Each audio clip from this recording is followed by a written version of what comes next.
Yo, dogs, what's happening? Jeez, we talking about the Halloween.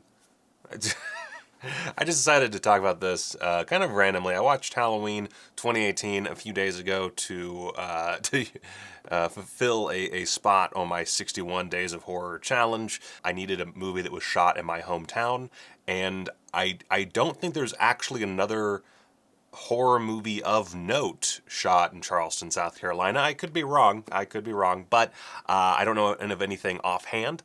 So I was like, fuck yeah, let's pop in Halloween 2018, girl, and see what we can come up with. And when I saw Halloween 2018, I'm just gonna call it Halloween. When I saw Halloween in theaters, I loved it. I was so enamored by it. It was a little weird to see Charleston be Illinois. It's very much just Charleston. I don't know why. This is another one of those things, like, I wouldn't say that LA looks a lot like Illinois, but I think John Carpenter does a pretty good job of making Los Angeles seem like Illinois in his original. And in this film, it's not the worst, but being from Charleston, it's real weird. I actually, when I went back there in March, so right before this whole the world just collapsed, I went and I visited that street in downtown Charleston where Michael Myers walks around and does a little killing spree. And in fact, a little fun fact, that the sexy doctor. You're not going to believe that they were in my pocket the whole time. That's Michael Smallwood, this very talented actor and writer who I had a podcast with for a very short period of time way back in the day. But he's a good friend of mine. Love him to pieces. And he's the sexy doctor. And I'll never be more just aggressively envious of another human being in my entire life. Oh, but anyway, Halloween. I over the years now. It's now been literally years as of this month. But I've come down on my love of Halloween a little bit, but I still think that it's a great film, and I still love it. And a big part of that is just the simple fact that I think that it is a well done little horror movie. It is not a film that necessarily tries to go above and beyond. It is a film that knows exactly what it wants to do, and it does that, and all the things that it does within all those constraints that it has put on itself, it works brilliantly. So I don't have any notes for this. I literally I was like, yeah, what video should I do today? I don't really have time to do a full review. I was gonna do Spellcaster, and then I was like, nah, I gotta watch a bunch of movies for this challenge that I arbitrarily am finishing up. So all my reviews are gonna come in November because I just don't have the time for them in October. I suck, but I did 13 videos for Friday the 13th. So you come on, give me some cred. But so I just wrote down a couple quick, very non-specific points, and I just want to talk about Halloween 2018 for a minute. So let's just do that, okay? So first off, just genuinely likable characters all around. I think that when I was talking about Friday the 13th, one of the things that really made an impression on me for the best movies in that franchise is they tend to have a lot of likable, colorful characters. And for me, I think that Halloween might have some of the best characters of the franchise. I don't think they're perfect. I think some of them are a little overwritten, but I'll take overwritten to just boring, uninteresting, unlikable.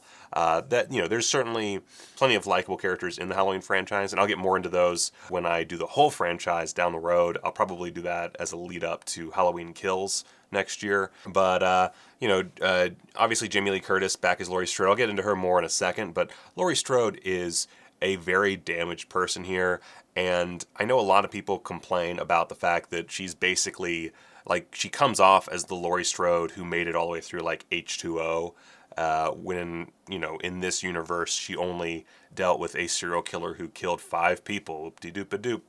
And, the way I see it is, I'd be pretty fucked up too, and, I think that I think it's reasonable for someone to experience one serial killer who kills 5 human beings to have that fuck up your life. I think that makes total sense. The film, I think, the one big issue with the film that I have is that it does feel a little bit too meta in that regard at times, where it very obviously knows this is Laurie Strode.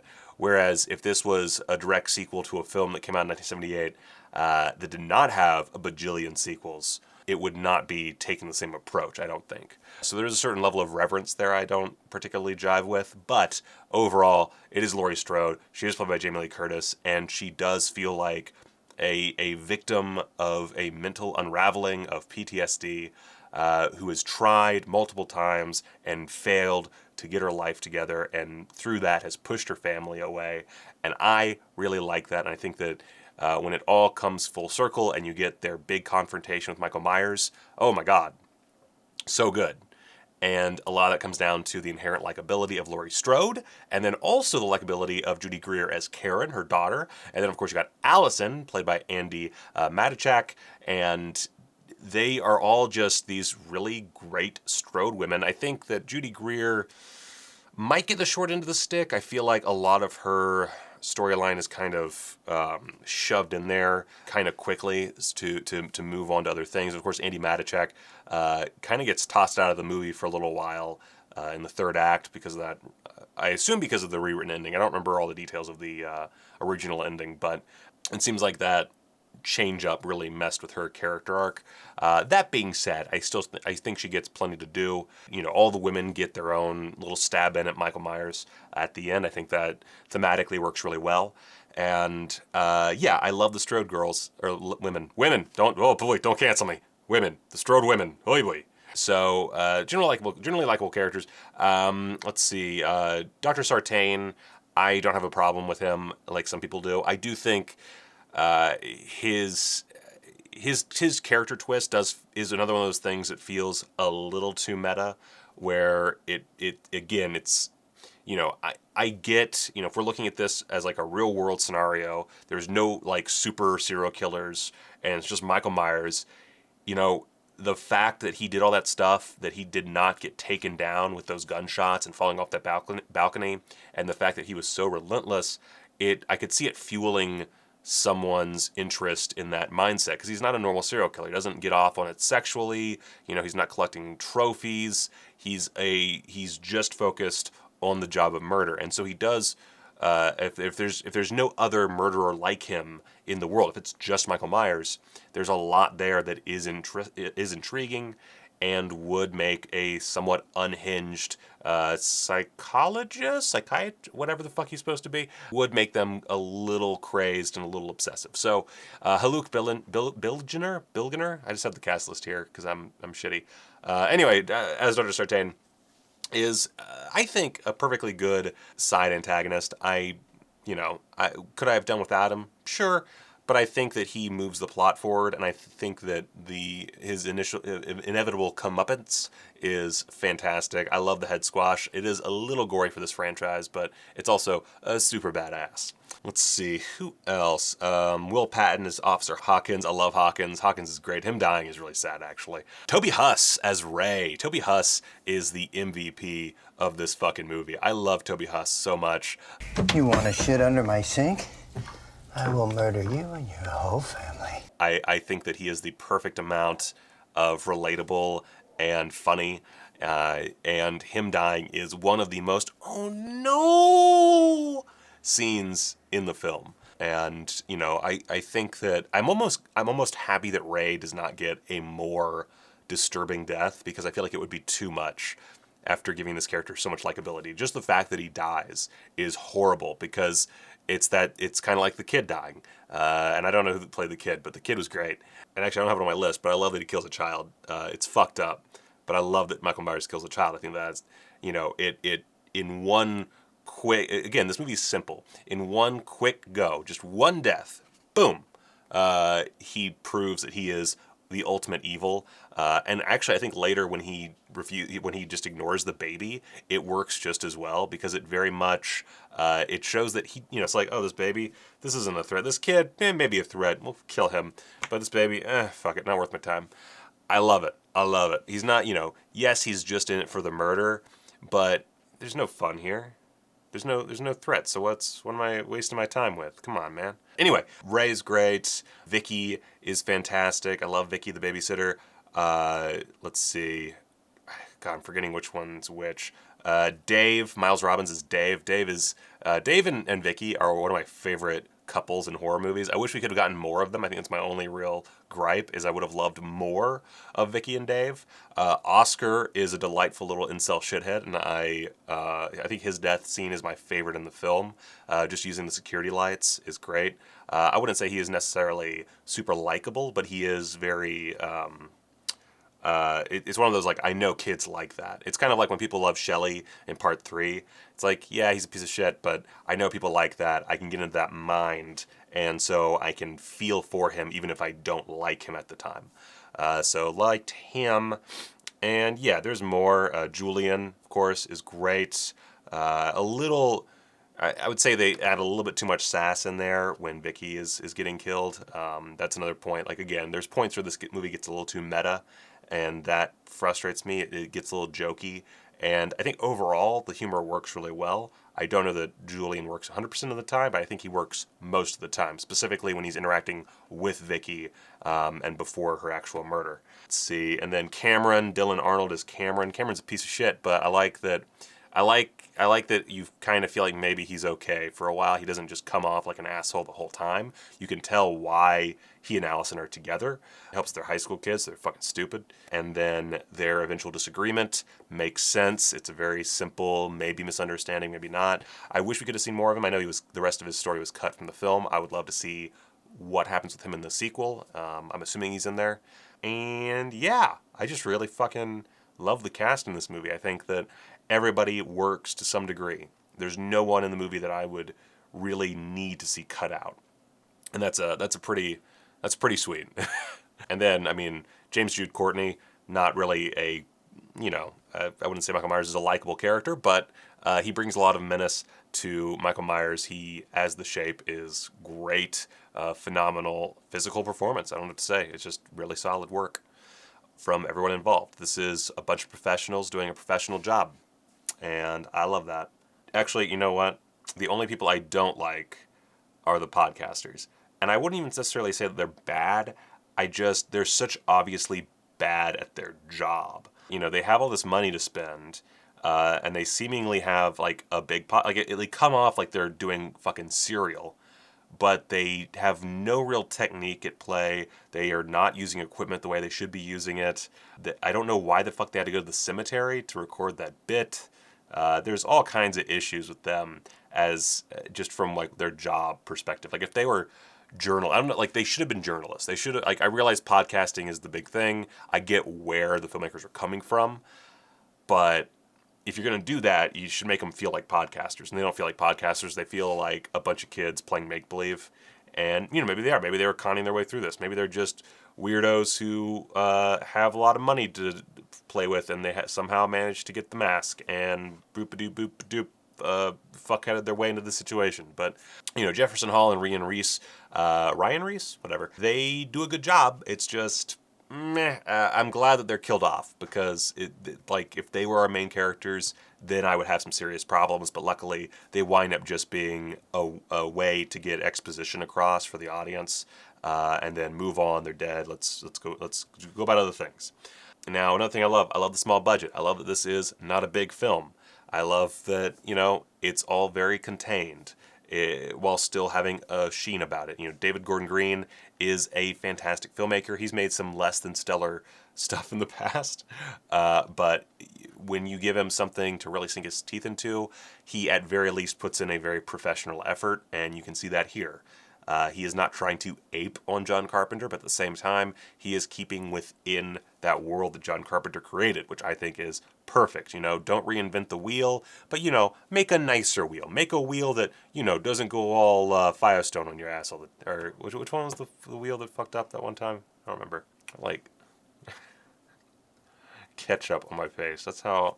I'm just the worst today. Oh my God. Exposition is handled very well. I think that, you basically get some stuff with Dr. Sartain and the podcasters, and you get some stuff with Allison and her friends walking down the street. This ain't a sequel to the other sequels. This is a direct sequel to the original film. No, Michael Myers is not the brother of Laurie Strode. No, he only killed those people. That's it. No more movies. We're the sequel, god damn it. I like that. I love that it's a direct sequel, too. That probably helps the exposition. You don't have to worry about as many details. It's just, he killed these people, there was a Dr. Loomis, Laurie Strode survived, and we're moving on to new stuff. And then from that point onward, all the exposition is dedicated to new things. Instead of trying to get a shitload of mythology into the newbies' noggins, it just has its own interests at heart. And I love that. Let's see. How it explores trauma. I love that Laurie Strode is a survivor. I love that she is dealing with her own PTSD. I basically already went over this in describing why I liked her character, but I think that it legitimately works. I have issues here and there. Like, I don't think this is a meticulously thought out film necessarily. There are little details to her compound that I'm a little dubious about, like, why does she have a room full of mannequins? I understand that she has them for shooting practice, but does she need to give them their own room? I don't think so. I think you could just put those in a shed. I don't quite understand how those spike things for the trap are supposed to work. It seems like it seems like such a weird mechanism that you'd have to build when there has to be an easier way to do it that isn't as just like visually surprising for the audience. There's little things. I think that the first time Judy Greer did the gotcha bit at the end, I certainly enjoyed it in the theater. As it goes on, it feels a little bit more cringe, just because it's very much, more of something for the audience, which I'm not against. I just think it feels a little bit too overtly that way. It feels a bit too much like, hell yeah, girl.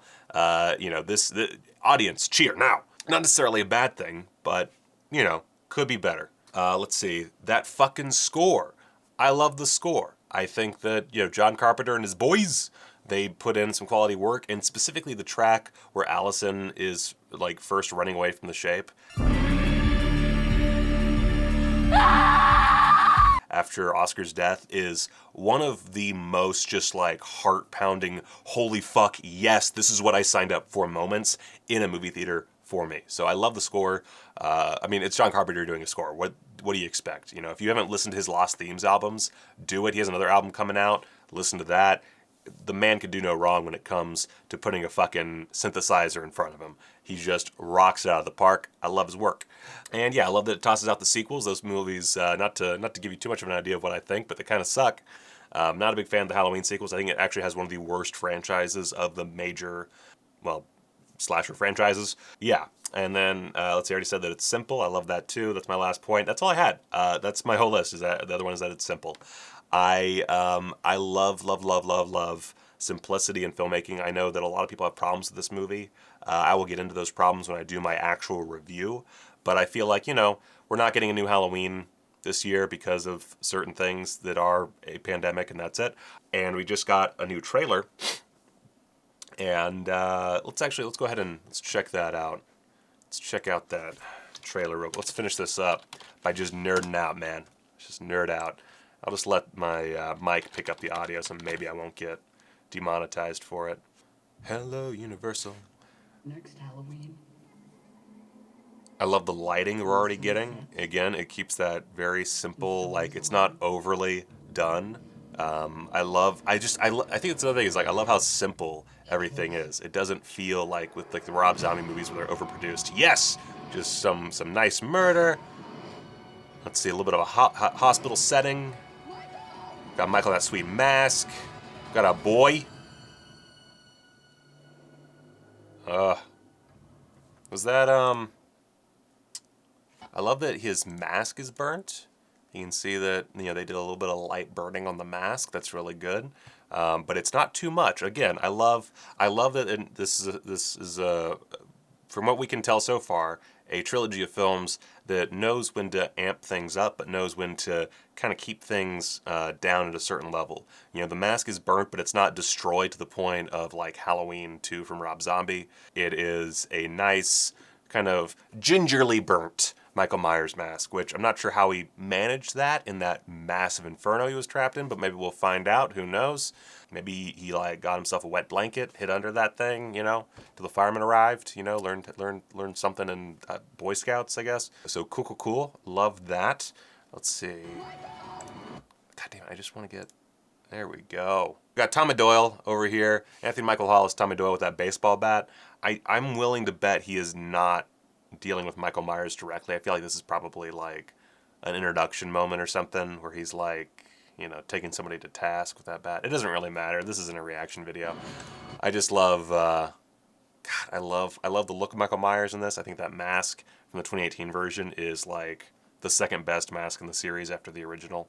I think, you know, it's the best they've ever done to reproduce. And I think, you know, really aging it, obviously they did it because it's so many years later, but to age it in such a way as to make sure you don't get that like uncanny valley vibe that a lot of the masks get is very smart.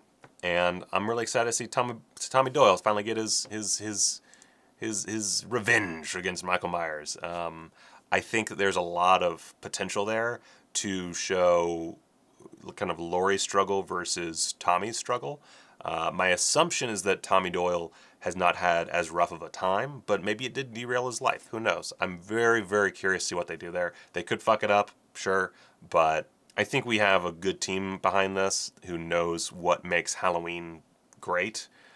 I'm not too enamored by the idea of there being a ton of gore. I don't really think that this is a franchise that revels in gore as much, but at the same time, if you can get the scares in there and it's not just about the gore, if you get the, you know, really solid stalking sequences, you get the build up, and then it pays off with a good kill with some good gore, awesome. So as long as we can keep that and it's not just kill, kill, kill, kill, kill, probably in for a great time. So I love Halloween for many reasons, but another reason is it looks like it's going to have a great trilogy, and it might be the perfect cap to the series where we finally get sequels that original film deserves instead of John Carpenter just slapping together some bullshit sister twist. I'm really excited. And that's what this whole video is about. I'm just super excited, and it's the only thing I have energy to talk about today. So, Halloween 2018, if you haven't watched it since theaters and you don't remember exactly how much you loved it, go check it out. I'm sure if you're watching this video, you've already seen it a dozen times or less because you hated it, but let me know what you thought of Halloween 2018, and let me know what you think of that trailer for Halloween Kills. Are you excited? Are you not excited? Why, man? Let me know. And until next time, go check out my merch in the store, and then go watch a movie.